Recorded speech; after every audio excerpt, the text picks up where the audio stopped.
नमस्कार दोस्तों, मैं अंकुर उपाध्याय स्वागत करता हूं आप सभी का आपके अपने YouTube channel share market analysis में। दोस्तों, बजट से पहले एक शानदार मूव आता हुआ दिख रहा है मार्केट में। मैं आपको बता दूं, बजट बस कुछ ही देर में आने वाला है। अभी मैं जब वीडियो शूट कर रहा हूं तो 10:16 का समय हो रहा है और ऑलमोस्ट ये वीडियो जब तक आप तक पहुंचेगी तो उसी के आसपास बजट भी आने वाला होगा। बजट आएगा एग्जैक्टली 11 बजे से स्पीच स्टार्ट हो जाएगी वित्त मंत्री जी की। एंड यहां पे जो बजट है वो कैसा रह सकता है, कौन से स्टॉक्स आपको रडार पे रखने चाहिए, बजट से पहले क्या करें या बजट से पहले कुछ ना करें, इसी के बारे में ये वीडियो होने वाली है। सबसे पहले अपडेट देना चाहूंगा, कल मैंने आपको दो स्टॉक्स बताए थे बजट रिलेटेड जो मूव देते हैं। मैंने ये नहीं कहा था तेजी होगी या मंदी होगी, मैंने आपसे कहा था ये मूव बड़े देते हैं। तो इन स्टॉक्स में आपको कहीं ना कहीं ध्यान देना है और जिस तरफ मूव जा रहा हो उधर का आपको प्ले करना चाहिए। एक स्टॉक और शेयर कर रखा है मैंने 1:30 बजे के समथिंग के लिए, उसके बारे में भी बताऊंगा। ये बजट से रिलेटेड है प्योर प्योर। मैंने आपको डाटा भी बताया था, लगभग 2016 से लेकर 2022 तक का बताया था, 6 साल के समथिंग का। अभी यहाँ पे स्टॉक का नाम है आईसीआईसीआई बैंक। मैंने आपसे कहा था ये स्टॉक मोर देन 2% का मूव देता ही देता है। देखिए 3% ऊपर है इस समय। एंड ऐसा नहीं है गैप अप ओपन हो गया, ओपनिंग आपके लिए जो हुई है वो 843 पे हुई है एंड उसी के आसपास से वहां से कंटिन्यू तेजी बनती रही है और अभी डे हाई पे 855 पे खड़ा है। तो यहां तेजी बनी और मुझे पता है किसी ने ले नहीं पाया होगा, क्योंकि ऑलरेडी जब ऊपर खुलता है ना तो फिर थोड़ा वेट करते हैं तब तक स्टॉक और ऊपर निकल गया है। फिर ये तो मेरे कहने वाली बात है कि मैंने बोला था वो, बट कुछ हुआ नहीं किसी का फायदा, तो इसे हम छोड़ते हैं। बट इस स्टॉक को रडार पे रखना है। उसके बाद सेकंड स्टॉक बताया था मैंने एसबीआई, तो एसबीआई को भी देख लेते हैं कि एसबीआई कहां पे ट्रेड कर रहा है इस समय। एसबीआई फ्लैट है एसबीआई, लेकिन एसबीआई भी ऊपर से नीचे आया है। तो ये दो स्टॉक्स मैंने आपके लिए बताए थे कि जहां मूव बड़े होते हैं, और एसबीआई को अभी आप रडार पे रखें, इसमें भी मूव बड़ा होगा, बट किधर प्ले करना है ये थोड़ा कंफ्यूजन है। तो इसलिए अभी थोड़ा वेट करना चाहिए बजट तक का। अब पहले बजट से पहले बाजार में जो ये तेजी है ये टिकाऊ है, क्या खरीदारी करनी चाहिए? तो देखिए इसके लिए मैं आपसे कहूंगा बस आधा घंटा और रह गया है, 11 बजे से स्पीच स्टार्ट है और फिर हम देखते हैं। और ऐसा नहीं करना है आपने, देखिए बजट चलेगा 2 ढाई 3 बजे तक आराम से, मतलब, और उसके बाद भी पूरा डिटेलिंग डाटा आपके पास धीरे धीरे करके आएगा, मेन पॉइंट्स हाईलाइट करे जाएंगे, ठीक है। तो वहां हर एक पॉइंट के बाद मूव आएगी। तो इनिशियल मूव जो होंगे वो वॉलेटिलिटी होगी, उसके बाद धीरे धीरे सेटल होगा। एक चीज आप ध्यान से समझ लीजिए, मैंने पिछले बजट में भी बोला था, इस बार भी बोलूंगा, सिर्फ एक चीज, वो ये है कि जो भी होगा ना, अगर कुछ नेगेटिव होता है या कुछ पॉजिटिव होता है, अगले 24 घंटे के लिए सीमित है वो।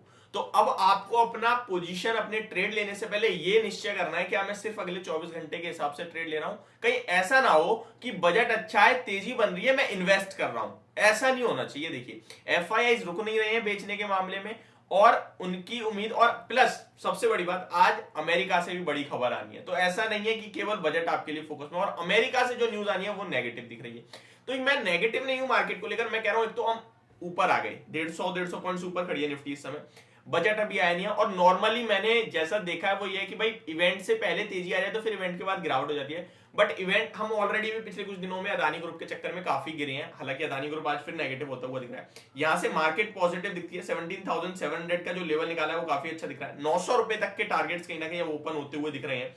तो जैसे जैसे मार्केट ऊपर आ रही है वैसे वैसे थोड़ा थोड़ा हमारे लिए रिस्क बढ़ती जा रही है। ओवरऑल मैं कुछ ज्यादा पॉजिटिव या ज्यादा नेगेटिव नहीं हूं, मैं न्यूट्रल बैठा हूं बजट को लेकर। अब बजट आने देते हैं, उसके बाद हमें स्टॉक सिलेक्शन करना है कि कौन से स्टॉक्स में बजट में कहीं ना कहीं अच्छा आया है, उन स्टॉक्स को हमें पोर्टफोलियो का हिस्सा बनाना है। कौन से स्टॉक है, क्या स्पेशल है, क्या अच्छा है, वो मैं आप सभी को अपनी वीडियो में कंटिन्यू आज के दिन के दौरान बताता रहूंगा, तो चैनल के साथ बने रहना। अब आते हैं हम सेकंड, अभी के हिसाब से देखें तो कहां पे मूवमेंट आपको बड़ी देखने को मिल रही है। तो इसके बारे में बताऊं तो देखिए एफएमसीजी स्टॉक कहीं ना कहीं अच्छा कर रहे हैं, फाइनेंशियल स्टॉक, बैंकिंग स्टॉक, आज चौतरफा हरियाली है अभी तक, ठीक है। आज वॉलेटिलिटी बढ़ेगी, बजट है, और कहीं ना कहीं रात में 12:30 बजे यूएसए एक फेड का जो आउटकम है वो आना है। तो ये दो चीजें आज मैटर करती हैं। एक तो चली रही है मार्केट ब्रेथ काफी अच्छी दिख रही है, 1600 से ज्यादा शेयर्स पॉजिटिव है, इसके सामने केवल 400 शेयर्स नेगेटिव है।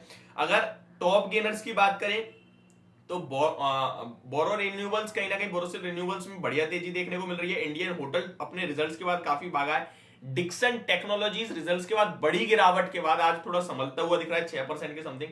लेकिन अदानी ग्रुप के स्टॉक्स में कोई राहत नहीं है। अदानी टोटल गैस दोबारा सर्किट पे लग गया है। अदानी ग्रीन्स 5% समथिंग स्टार्टिंग में ऊपर था, फिर नीचे आ गया है। बाकी इसके ऊपर एक पर्टिकुलर वीडियो बना दूंगा। अदानी एंटरप्राइज दोबारा फिसलता हुआ दिख रहा है। रिलायंस और आईसीआईसीआई बैंक मार्केट को सपोर्ट करने का काम कर रहे हैं। पीएनसी इंफ्रा बढ़िया टॉप 52 वीक हाई लगाता हुआ दिख रहा है। इस स्टॉक को मैंने आप सभी के साथ रिकमेंड भी करा था, पोजिशनल व्यू के हिसाब से 3 से 6 महीने 1 साल तक का व्यू दिया था, 270 284 पे करा था, तो बहुत बढ़िया प्रॉफिट बन गया। 350 का टॉप टारगेट था, 320 का दूसरा पहला टारगेट था, तो दो टारगेट्स ऑलमोस्ट दोनों अचीव होने वाले हैं। मार्केट कुछ ज्यादा नहीं है। डीवीज लैब हमारा फेवरेट फार्मा से रॉक करता हुआ दिख रहा है, लगभग 2.5% से ज्यादा की तेजी है। आईसीआईसीआई बैंक रिसेंट करेक्शन में जब 790 आ गया था, तब भी आपसे कहा था ये गिरावट आपको बना सकती है करोड़पति करके टाइटल लिया था, तो वहां से अगर किसी ने लिया तो 3-4 दिन में आपको 5-7% पैसा बन रहा है। तो मुझे लगता है बहुत अच्छे मौके बनते हैं कभी बार किसी अच्छे स्टॉक को लेने के लिए।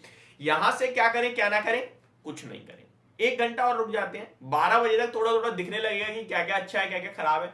और 1:30 बजे जो स्टॉक फोकस में रखना है, 1:30 से 12:30 के बीच में, जब रेलवे से रिलेटेड वित्त मंत्री जी बात करें तो आईआरसीटीसी फोकस में रखना है। वो अगर जंप मारता है तो जंप पे बेचना है उसे, इतना मैं कह रहा हूं। जंप लगभग 3-4% की होने देना, उसके बाद उसमें जब रिवर्सल के संकेत दिखे आपको, वहीं शॉर्ट करना, वो पूरा फ्लैट हो जाता है। ये मैं पिछले 3 बजट से कंटिन्यू देख रहा हूं आईआरसीटीसी में। हालांकि फिर पिछले अगले कुछ दिनों में, यानी कि पोजिशनली देखें 3 से 6 महीने में, फिर वो रॉक करता है स्टॉक। ये ऐसा ट्रेंड है उसका। अब इस बार देखते हैं क्या करता है। तो ये मेरी पहली वीडियो आपके लिए। इन स्टॉक्स पे नजर बना के रखना। रिजल्ट बेस्ड स्टॉक काफी एक्शन में आज के सेशन में। बाकी बजट से रिलेटेड जो भी डिटेल्स होंगी, जिन स्टॉक जिन सेक्टर के लिए अच्छी खबर आएगी, आपके साथ सबसे पहले हम ही शेयर करेंगे।